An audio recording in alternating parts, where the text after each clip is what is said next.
Welcome to this episode of What Have They Done to Our Sport? Again, welcome to this episode of What Have They Done to Our Sport? Don't know where the fuck Mikey is. Still haven't heard from him, so it's me and JG from Generating Heat trying to hold it down. We can't find this motherfucker. All he's done is I got a weird video from a random email. It wasn't even Mikey's email.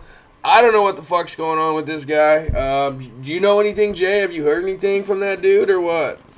I've heard zero from Mikey Messier, and I'm very, very concerned for his well-being. I don't know if the VKM authorities have tracked him down about all of his negative shit that he's been saying about Saudi Arabia. I don't know if he got Anthony Bourdain or not. So, if anybody's heard from Mikey, please let us know, because it's all social media silence is not what he does. And I was just going to say that with being 2018, I don't know how anybody could stay off of social media for 2 fucking weeks solid with no likes, no comments, no retweets, because he always supports us because his name's on it. So why wouldn't he put it out there? So I don't know what the fuck's going on with this guy. So like I said, me and JG will just do what we normally do here, go over the weekly shit, and then there's a kind of a lot to go over, but not really. It's going to be a shorter episode. But I do want to do one thing and give a shout out to Rocky Mountain Pro real quick. Here's their website. This is where you can go to find all your Rocky Mountain Pro shit, anything you need to know about Rocky Mountain Pro. And then we'll start it off with a clip that we got from Mikey here. Not from Mikey. I don't know where we got it from. Some random email. Maybe whoever took over his life or whatever is giving us a warning that this is what's going to happen to us next. I have no idea because, like I said, I got it from a weird email I've never seen before. So maybe we should watch our backs, Jay. I don't know. You know what I mean? Hey, I mean, I get people following me all the time because of my stuff that I do outside of wrestling, so why not? I keep watching my back anyway. So here's the latest clip I got from Mikey. Okay, pals. It's your buddy Mike Messier, and taking a little sabbatical from the wrestling world because I'm so. Well, at least we know he's alive. I just got to a point where it's hard to see beyond the current state of crap. And when I say the current state of crap, I mean the tie to 10, the thumb in the ass 10. And the thumb in the ass 10 member, namely, and I hate to say it because I used to like the guy, Tommaso Ciampa, is now the NXT champion. And we know that for the most part, maybe an 85% percentage of NXT champions go on to bigger and brighter things on the, quote, main roster, quote, of the World Wrestling Entertainment. So seeing Tommaso Ciampa getting that championship, I hate to say it because I used to have a lot of respect for the guy, but it kind of sickens and disgusts me, and it's a state of the business that a member of the Titan 10, the thumb in the ass 10, that being the Jushin Ligers, the Tommaso Ciampas, the Chuck with the shoe guy, the guy with the shoe named Chuck Taylor, Aleister Black, Sami Callihan, the baseball bat guy. All those guys that jammed their thumbs up each other's assholes at a Pro Wrestling Guerrilla show, Battle of Los Angeles 2016, the big 10-man match. And that's just 10 of them. From what I understand, there's other guys that resorted to those same disgusting, pathetic tactics. But just to keep it... It's hard. It's hard for me to really support professional wrestling right now because the Titan 10 is a disgrace. And my opinion, the punishment that these gentlemen should pay in wrestler court is that each of these guys should wear a white mask for the rest of their careers with a thumb, an extended thumb, a straight thumb in the form of a 1, and an asshole, a sphincter, in the shape of a 0. The 1 could go on one side of the eye socket of the mask, and the asshole can go around the other eye socket, and that would represent a 10. and the thumb and the zero, the asshole, would represent these 10 guys, including Tommaso Ciampa, the NXT champion, the future of the sport, supposedly. Jushin Liger, a man who's disgraced his legacy with Brian Pillman, which I find personally offensive because I have a tattoo of Brian Pillman on my leg, and so on and so forth. So I just find it that I'd rather be walking around this random neighborhood with some type of festival going on than even watching. Again, wow. We heard from him. I like the idea that the mask idea. I like it. I really like it. I think that's a good idea and that's a good punishment. He's fucking pissed about the finger in the asshole, dude. He is heated about the finger in the asshole. So, You know, I saw a guy at a indie show this past What else is weekend going who on? got a picture and actually paid money to grab Joey Ryan's dick. Are you kidding me? Kind of the same. No, kind of the same type of deal. What in the fuck, dude? So, I mean, I've said this on a previous podcast, and wrestling was one of my biggest passions growing up, and it's still one of my passions. You know what I mean? Like I love professional wrestling. I don't love current WWE product, but thank God there's other products out there for us to watch. Like I said, Rocky Mountain Pro is one of them. But the main thing for wrestling to me was like when I grew up, me and my brother watched wrestling every Monday night. You know what I mean? WCW Raw, flip back and forth. And then like when I had kids, I was like, man, me and my kids can watch wrestling together. This is something we can do to bond. And now it's like my son won't even watch fucking Raw with me. The only thing I can get him to watch is Rocky Mountain Pro, and he'll watch that with me. And it's just like, dude, like I don't know how you go from having people fucking locked in to the point where I'm home from outside 10 minutes early so I don't even miss the fucking minute of the show to I can watch 3 hours of Raw in 35 minutes with my DVR. And dude, that's the exact same way with me, and it's happened under a year. Yep. Because when they first did the brand split, the first brand split of pay-per-view was Backlash 2016, and it happened right here in Richmond. My daughter and I was front row in the crowd, right by the stage, right by the entrance stage. And it was a great show, and we were into it. When AJ beat Dean Ambrose for the belt with a low blow, I marked the fuck out. I was jumping up and down. My daughter was jumping up and down happy. It was a great match. And now, when they come to town, I wouldn't even pay 50 cents for a ticket. And that's, 2 short years ago, man. It's unbelievable how far they have dropped. And I'm just going to say this real quick. SmackDown was just in town on the 3rd of July. And the day before the show, they had ringside seats available for $20, bro. $20. Ringside. Oh, my God. For $20. I paid $285 per ticket for not ringside front row, but front row by the stage. Yep. And they were still doing pyro. And let me tell you, Becky Lynch's little freeze out is real. It's cold as hell. And Kane's fire is hot as fuck. Because I was right by them both. Actually, when Shane McMahon come out at that time, there's a shot on the WWE Network, and he looks right at me. Like pretty much everybody that comes out, and they look one way and look the other, they look right at, they pinpoint somebody to look at when they're doing the little entrance thing, and they just happen to be looking at me most of the time because I had a bright-ass blue shirt on. You can see it on the WWE Network. It's pretty cool. Yeah, you should use that as a promotion for your podcast. Like, look, I'm a fucking WWE Network superstar, motherfucker. Yeah, I'm like a 7-time network superstar for real. Nice. I'm like Vladimir. I don't know what happened, man. I can't get my son. But anyways, enough harping. I feel like I harp on him every episode, so it's gonna, we do have some WWE fans. If you guys like it, that's your thing. I'm just not a fan of it no more like I used to be. They need to do a lot of shit.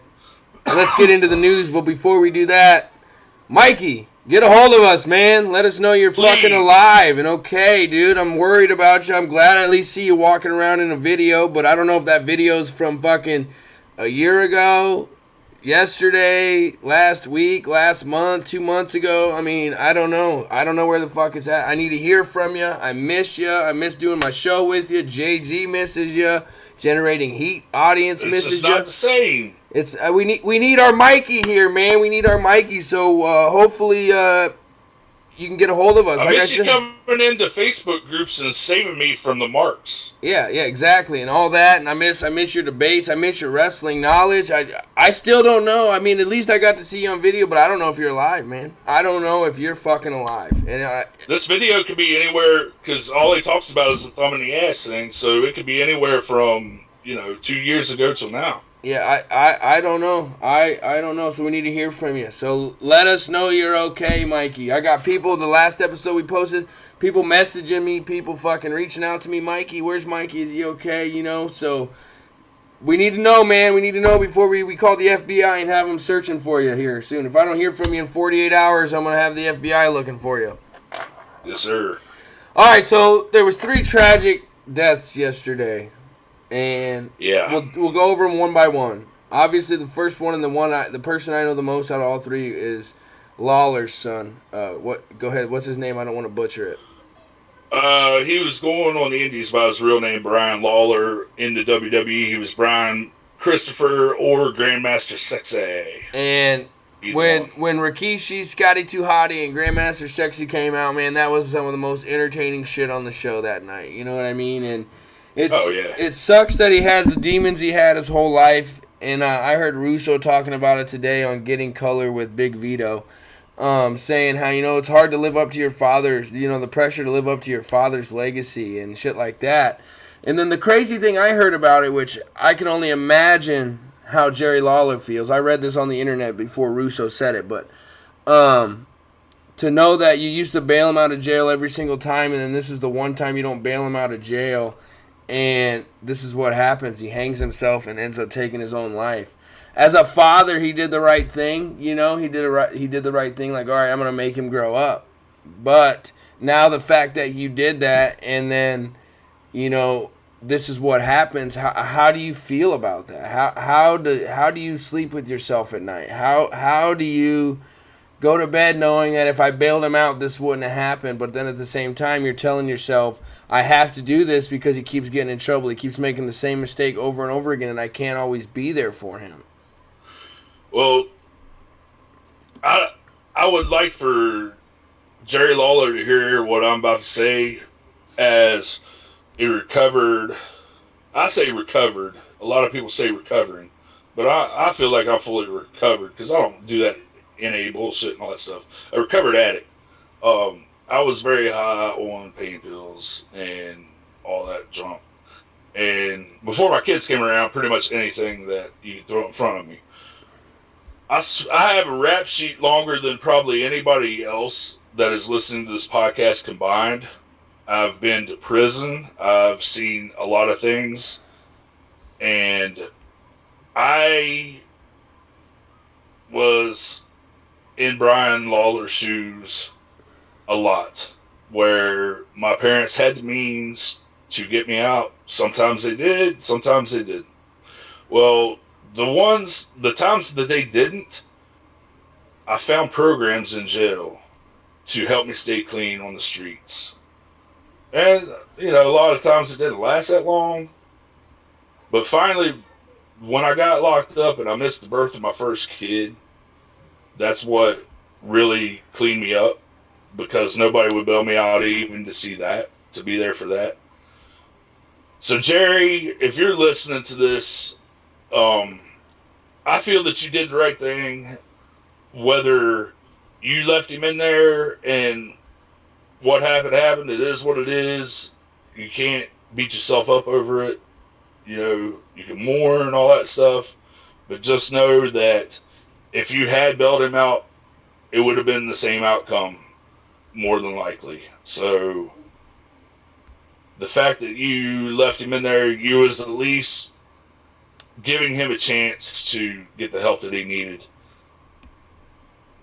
eventually. And I feel for your whole family. I feel for all of his friends. We heard from Vito today on Getting Color, a very good friend of his. I've spoken on DM to a couple of his really close friends. They're just heartbroken, man, and what can you do in this situation, though? I mean, you're right. As a parent, you're gonna have regrets, and you're gonna say, "Well, I should have done this. I should have done that." Jerry, I promise you, dude, it was gonna happen one way or another. He was either gonna, do what happened in there, or he was going to go out and he was going to OD. I mean, that's just the way it is, and I'm sorry that you got to go through this and your family's got to go through this, but I hope that'll help you sleep at night by knowing that. Yeah, and all thoughts and prayers go to your family, man.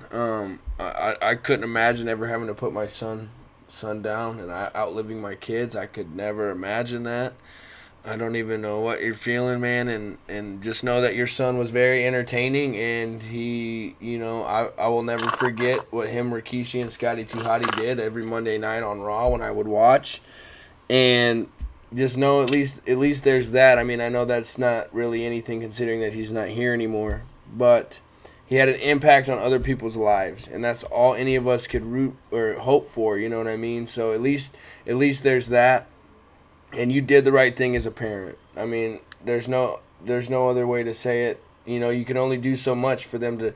Shit, I'll use an example. I used to, back before I got financially stable and found a good job and enough money to take care of my family, I would always ask my dad for money. I'd always ask my dad to loan me money. And I would never pay him back, never pay him back, never pay him back. Well, one time I really needed money to pay this fine, a speeding ticket or whatever it was. I can't even remember. And he told me no. He said, no, I'm not giving you any fucking money. And I struggled, and I had to pay the consequences of not having that money. And ever since then, I've been financially stable. I've been better with my money. I take care of my money. I know that's not the same thing, but it's just an example of what I'm saying is my dad basically did what you tried to do to him for me, and it worked for me. So what you were doing was going to work if he didn't do what he did. So, Right. so don't beat yourself up for it. I mean, obviously it's easier said than done, and I would beat the shit out of myself too if the thing happened to me. So like I said, all prayers to your family. I'm sorry for your loss, but he did entertain people, and I will always have memories of what he did in that ring for the rest of my life. So at least there's that. There was 2 more deaths this week. I don't know the other 2 guys. I didn't get the privilege of watching them growing up. You know more about them, so I'll let you go ahead and talk about those 2. And then we're going to get to the exciting part of the show that me and JG are going to fucking annihilate Magoo. But I'll leave it at that for now. Oh, yeah, he's done. First, Brickhouse Brown, I grew up watching him in World Class and in the Houston wrestling territory back in the 80s. And he was always a guy that was featured on TV. He was a very good worker by all accounts.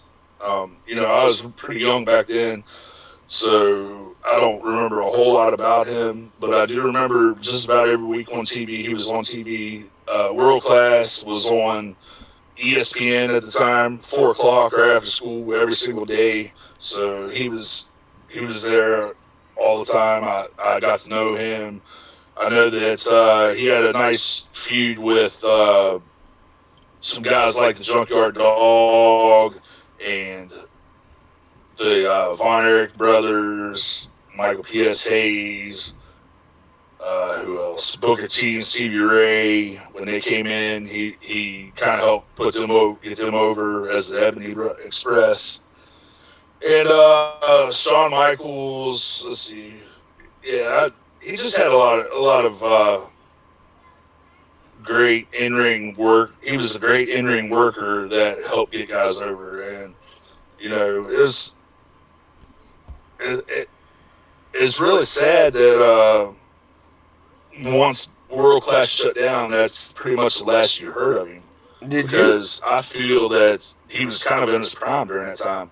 So, And then Nikolai Volkov, man, what can you say about Nikolai? Man, this dude came in right at the end of the 80s with Boris Zhukov as part of, I forget what the team name was, but the Bolsheviks, that's who it was. And I remember they would sing the Russian national anthem, get tons of heat because this was right when we was coming out of the Cold War. So I mean, they would get tons of heat. I mean, tons. It was awesome how much heat they could get on this. And then Boris Zukov left. Nikolai went into the $1 Million Corporation, which was a stable managed by $1 Million Man, and he was kind of DiBiase's Virgil in that stable. Instead of dollar signs on his trunks, he had sense. The storyline was that he had lost everything and he went to the $1 Million Man for a loan, so that's kind of how that came about. And Nikolai, he was still working to this day too, by the way, like in his 60s, maybe even early 70s. He was still going hard. And him and Shiki were best friends. Him and Iron Sheik, they got arrested in several towns together, from what I understand, for doing what they do. And it's just like I said, one of the things in wrestling, man, you never know when your time's going to come. You never know when that last bump's going to be. And Nikolai did a lot of things to progress the international wrestlers coming to America and doing what they do. So he was a pioneer in that. Well, rest in peace to everybody's families involved that everyone passed away, and I'm sorry for everybody's losses. We had some more traumatizing news. The one and only Howard Finkel had a stroke yesterday as well. We don't have any updates on that, so we'll just leave it at that. But I hope all is well and he heals and he makes it through it. Enough wrestling deaths for a while, in my opinion. We don't need any more. The one I'm gonna bring up two more things about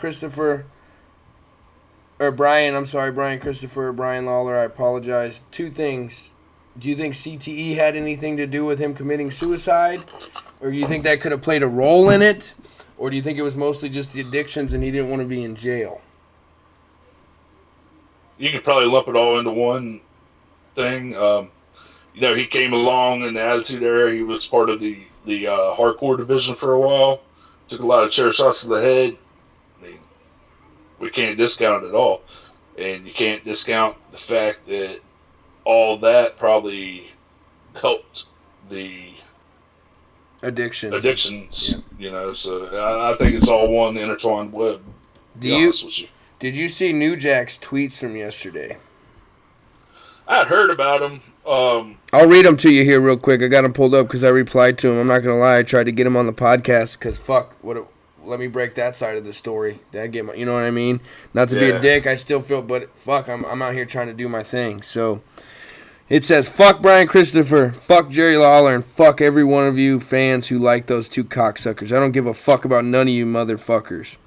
And then before that he tweets, Now I have pissed off some of you fucks because I mentioned Jerry Lawler. I've been called a lot of names, but I've never been called a child molester, Jerry Lawler. So I don't know what that means. Has Jerry Lawler been accused of being a child molester or anything like that? Have you heard anything like that? Well, I'll say this. I haven't personally heard anything about that, but there's not. You just got to look at it like this. I mean, Lawler, he's always married young, Miss Kitty was 19 years old when he married her. He was in his 40s, So his current wife now, I think, is only in her mid-20s, and he's pushing 70 now. So, I'm not pretty. I don't know, what people know inside the business about that. But it's not,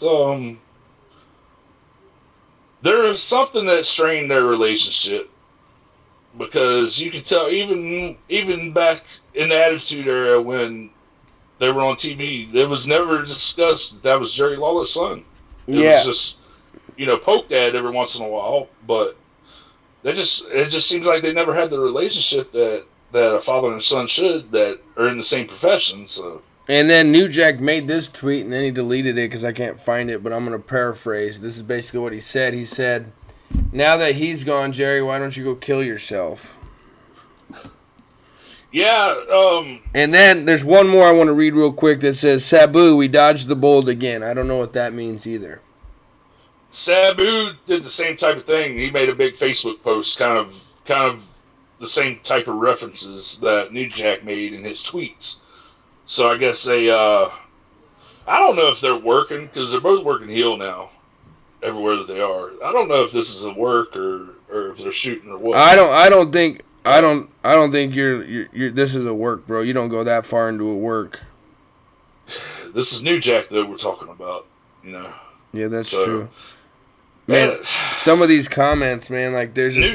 I know that Lawler blackballed New Jack from Memphis a long time ago. Maybe there's still some leftover heat from that. I don't know. I don't want to speculate. I got enough heat on me the way it is in the wrestling business. I don't need any more for stuff that's actually true. We don't want to be Dave Meltzer 2.0 and just make up some shit and say it's fact, you know, sort of like that.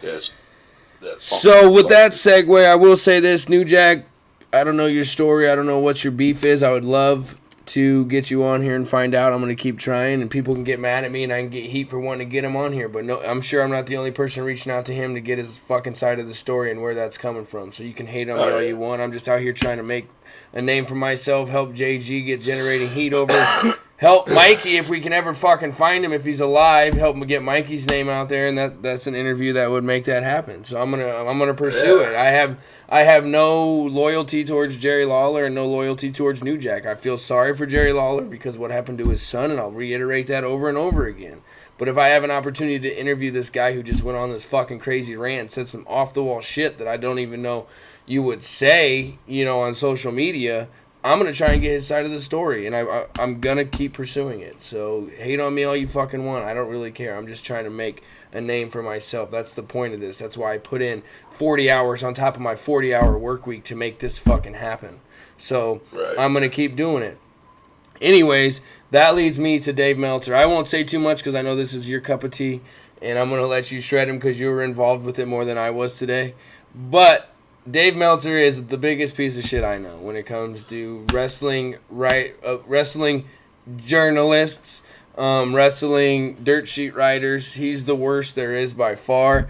He spits out bullshit and then tries to push him off as fact, and then when you prove him wrong, he disappears and falls off the face of the earth. At least Ryan Satin did this the other day. Excuse my yawning. I had a long day. I've been up since 5:30. But Ryan Satin posted something about Hulk Hogan's apology being filmed for a 24 special on WWE Network, and then admitted, "Hey, I was wrong. My sources was wrong. I apologize." Listen, there's no perfect reporter out there. There's not one perfect reporter. Nope. In sports, news, wrestling, fucking food, whatever, they all fuck up. But the good ones admit when they're wrong and say they're sorry. And I feel bad for even putting good ones and Ryan Satin in one sentence. But at least he had the balls to do that. But Dave Meltzer, he'll say something, you'll prove him wrong, and he'll just disappear and act like it's still a fact. So with that being said, I'll go ahead and leave it to you. And the show, the table is yours. And it's not only that, it's his little fucking marks that will they will go to death fighting for this dude. And I have no idea why. Dave, listen here, man. You make people spend $11.99 a month, more than the WWE Network, more than New Japan World, more than Ring of Honor bullshit, whatever they got, more than GWN, to listen to your bullshit that is only correct maybe 35-40% of the time. And I just absolutely have no idea why you think that you are above anybody else in wrestling journalism. Because I can name about 5 right now that are respected in the business, get actual news, and get less heat on them than you do because of this. You got Bill Apter. Bill Apter is absolutely the best when it comes to that. Now, Dave, let me tell you, this all started with me and you back when I did a podcast on generating heat where I went in depth on your business and your business practices. Cole, let me tell you something. since 2001, when his Wrestling Observer became its own branded company, he's had an average monthly subscriber base of 668 people. That's it. So for 668 people, this dude has literally changed the wrestling business. And it's all for nothing, because now you see all this crap, people getting hurt left and right, and every promotion you see trying to get 5 stars from Dave Meltzer, not worried about longevity in the business. You got the marks out here that the 668, average subscribers are stooging off to their people, and all of a sudden it's a snowball effect going through the business, going through the fans anyway, of how wrestling is supposed to be. I don't know or understand or can fathom how you could be such a fraud and make this happen. Dave, I'm going to bring this up. When Rockin' Rebel passed away, you had to be the first one. When, all this other stuff happens. When Brian Lawler, you had to be the first one. But see, the difference is, Dave, you was wrong with Brian Lawler. Brian Lawler was not dead yet.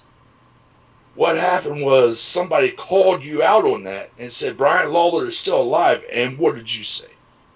You said, oh, well, now I'm getting a report that he's still on life support, but whether they pulled the plug or not, I don't know. But it's inevitable either way. Those were your exact words, you piece of fucking monkey shit. You've got real people out here. You've got real families that are hurting. That, Jerry was still trying to get to his son. And he's got to fucking open the internet and see your stupid shit. Dave Meltzer, the wrestling business lauds you.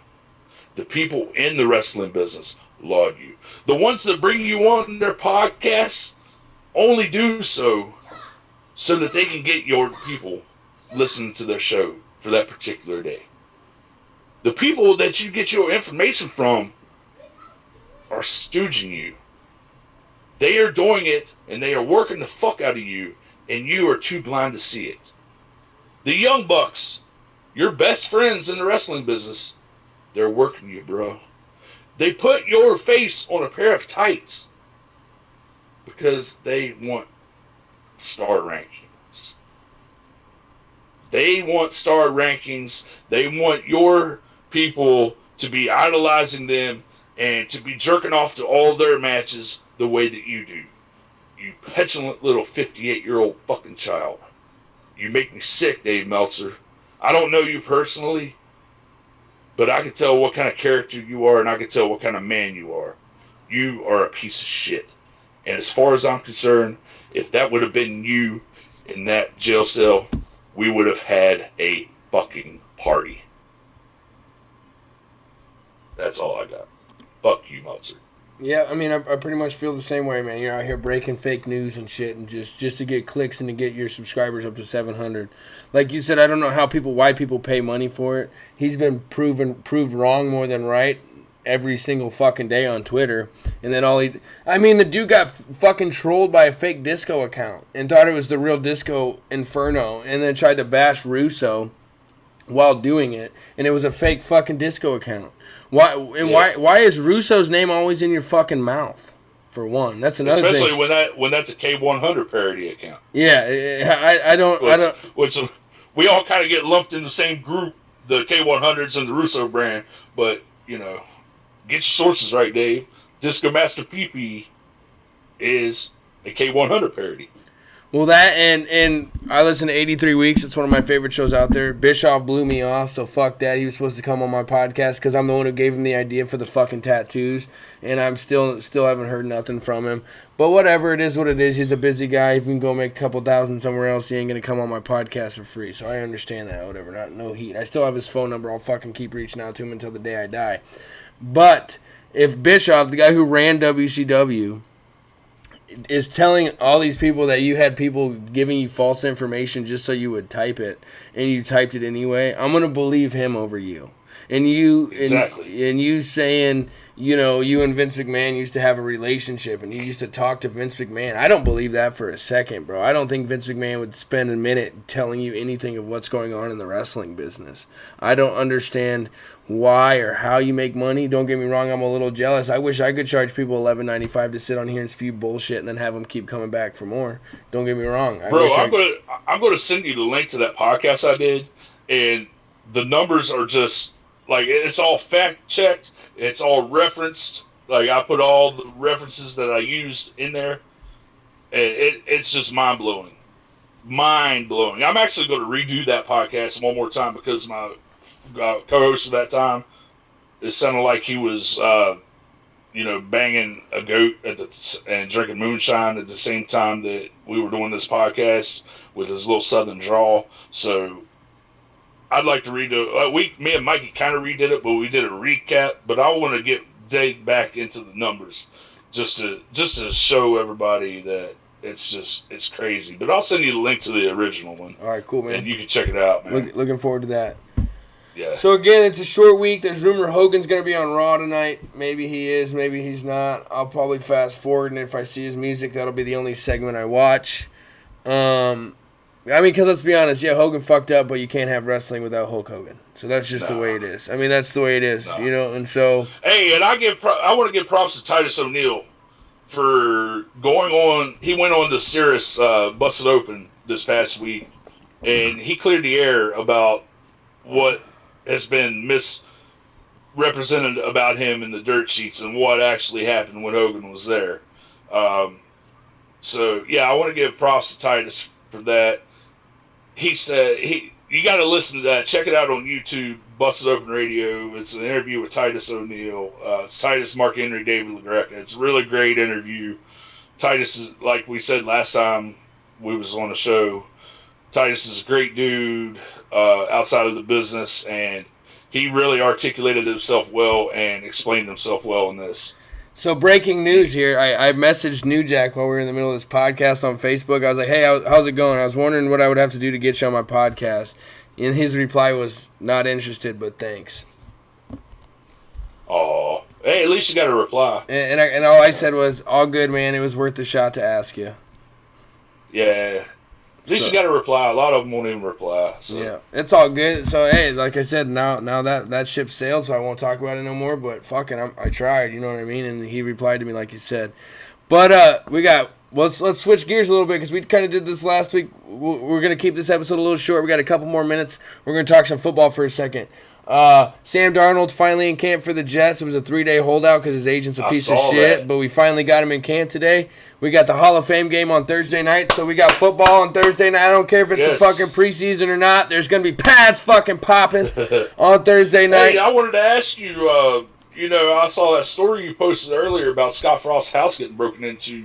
What are the details of that? Yeah, so it's funny you just said that. And first thing on my phone, when I open Facebook, there's a story about it right there. So I'll go ahead and open this up. But 12 championship rings, 10 from Oregon. No, 14 championship rings, 2 from Nebraska, 10 from Oregon, and 2 from Central Florida. And this is a direct quote from Scott Frost.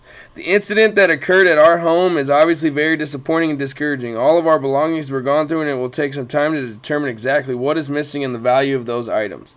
I would like to clarify that some items initially reported as missing have been found, including some of the rings listed on the police report. Also, the value of what we believe to actually be missing is lower than what has been publicly reported. So now it sounds like some of his rings are still there, so that's awesome. Because honestly, I look at it this way: I heard his house was being renovated, and that's when this happened. And so I'm guessing the people that were renovating the house were walking around saying, "Oh, we're renovating Scott Frost's house," and then his boys must have talked him into fucking going to rob it. But what I was talking to my buddies about on that post was, what are they going to do with the rings now? Now they're hot. You can't go pawn them. You can't sell them on the internet. You can't sell them in the black. I mean, I guess you could sell them in the black market. But anybody from Nebraska, if you come up to them trying to sell a stolen Scott Frost ring, they're going to do the right thing and get it back to Scott Frost. So I mean, let's be honest. What's a Pac-12 North Division championship ring worth? Exactly. You know what I'm saying? Yeah. What's a Conference USA championship ring worth? Exactly. I don't know. It just makes Nebraska look bad, man. It's just like, God, dude. And then a while ago, we had some guy, Sam Foltz, I'm sure you heard about it. He passed away, the former kicker in Nebraska, and, passed away in a car accident. Well, when his family was in Memorial Stadium getting their son's jersey retired in that retirement ceremony, their house got broken into. What? Yeah, so some people broke into their house right outside of Lincoln while they were at Memorial Stadium getting some shit for their son who just passed away. And, it's just like, dude, what the fuck is going on with this world today, man? Like, it's that meth, man. Yeah. Y'all got that meth real bad out there, don't you? Yes, we do. We do. I do want to show my viewers this cool little thing. I bought this from Just Incredible online. It's a mini ECW belt, but it's got like the clips and like it's all metal. It's legit, man. So I'm happy to have this for some little wrestling. That's the actual belt that Tommy Dreamer used to beat up Eddie Edwards with the other night. Yeah, it was good. He put it on his pinky ring and on his pinky finger and went to town. Nice. No. Hey, look, if you guys are looking to check out something, check out the MLW Battle Riot that's on YouTube right now. You got a lot of old faces that come to play in the Battle Riot. You got some young up-and-comers. About half of the field is Roman Reigns' cousins. And so you can check that out. You got Yokozuna's son was in there. Yeah, are they trying to get him to WWE or what? I don't know, man, but I'm telling you, both of them's got the look. The Anoa'i kid and Yokozuna's. Well, I guess he's Anoa'i too, but there was all in all probably about 5 out of the Samoan dynasty that was in this match. And if you ask me, all of them had to look to make it to WWE. I don't know what the ring works like. You can't really tell a lot about in a battle royal how somebody works. So my dumbass just showed the fans this belt, but I was on your face. So that's what I was talking about there last time. Was this belt I got from Just Incredible himself, so I'm pretty happy about it. But yeah, so I remember when Roman Reigns and them two were going at it on Twitter, and Roman Reigns was like, "Yeah, it was me, so be thankful because I got more eyes on your videos or something." And then I was like, "Oh man, yeah, that was that dude wasn't in the Battle Riot. That was Tama Tonga from New Japan. Is that his Another cousin? One of the cousins. Yeah, it was Tama Tonga. He's the you know how Bullet Club just split." Yeah, and they're kind of doing the red and black thing and white and black thing like NWO did or whatnot. Well, he's part of the OG Gorilla Squad. He's kind of the leader of that group. I said he looks like Roman Reigns light. Yeah, he's Haku's son. Actually. Oh, nice. So yeah, him and his brother and Haku actually are heading up the Gorillas of Destiny is what their name is. It's pretty sweet. I don't know what the ring works like, but the promos are off the chain. So, all right, guys, there you have it. We're still looking for fucking Mikey. Boom. Where is Mikey? Mikey, get a hold of us. Please get a hold of us. I'm starting to get worried about it. Again, everybody can find all of my podcasts on Apple products at Cole Sharf, SoundCloud at Cole Sharf, and then on YouTube for video versions at Cole Sports Corner Podcast. Also, everybody check, and I'm on Twitch as Jets Fan Cole. I'm kind of messing around with Twitch a little bit with my video games. I don't do too much, but I used to stream a little bit on there, but it's kind of hard to build so many platforms at once, so I'm trying to, back it down and have 1 video and 2 audio and see what happens with that. Also, everybody check out Rocky Mountain Pro and Mercury Yaden's Wrestling Academy. It's awesome. I just had an interview with him earlier this week. Check that out as well. He gets in detail about where he started, the beginning of his career, how he got into wrestling. I'll give you a little teaser. Try and figure this out. He got into wrestling because of diet pills and Beanie Babies. I'll leave it at that, and then you can go and check out the video to find out how that all translated from there. Thank you, JG, again. I appreciate it. Everybody check out Generating Heat. Also, JG and I are going to have a fantasy football podcast / football show. We're going to try and figure out the last details on that. Coming for you here soon with football. Probably by week 2 of the preseason, we'll have everything set in stone, get it all figured out where it's going to be and all that shit. So, again, everybody, thank you for the support. Support this man. Let us know if you find Mikey. I'm going to start posting pictures in my neighborhood and saying Mikey's missing. Put him on the back of milk cartons. I don't know. Help us out, guys. Somebody call the milk carton guys. We gotta get him. All right, man. Go ahead. You want to plug some shit? Oh man, just JG has heat. Twitter, Instagram. You got Generating Heat. Everything on Spotify, iTunes, Google Podcasts. Everywhere you get your podcasts, you can find Generating Heat pretty much. The Spotify has really helped us out, let me tell you. Oh my God. Spotify is awesome. If you're not on Spotify, guys, and you're doing podcasting, look into a service that'll get you on Spotify. That's all I can say. Well, I'm going to have to talk to you about that when we get off of here because I need to get on Spotify then. Yeah, no doubt. Like, my downloads have almost doubled. Okay. So, that's what's keeping me around still. I'm not doing as much as I was, but Spotify, we got some real nice fans on Spotify, I'll tell you. Also, check out, coming up soon, the Patreon page. We're going to have some, might do a little podcasting over there, but definitely going to have some videos up telling you how you're going to win your fantasy football. So, got all that. August 18th, your Jets are here at training camp, so I'm definitely going to be there, and I think we're going to go live. Yes. And try to do a little podcast there. I requested it off, and they ended up giving me the whole time off. Well, fuck yeah, dude. I don't know how that worked out. I asked for one day off, and they just took me off altogether. But whatever. It is what it is.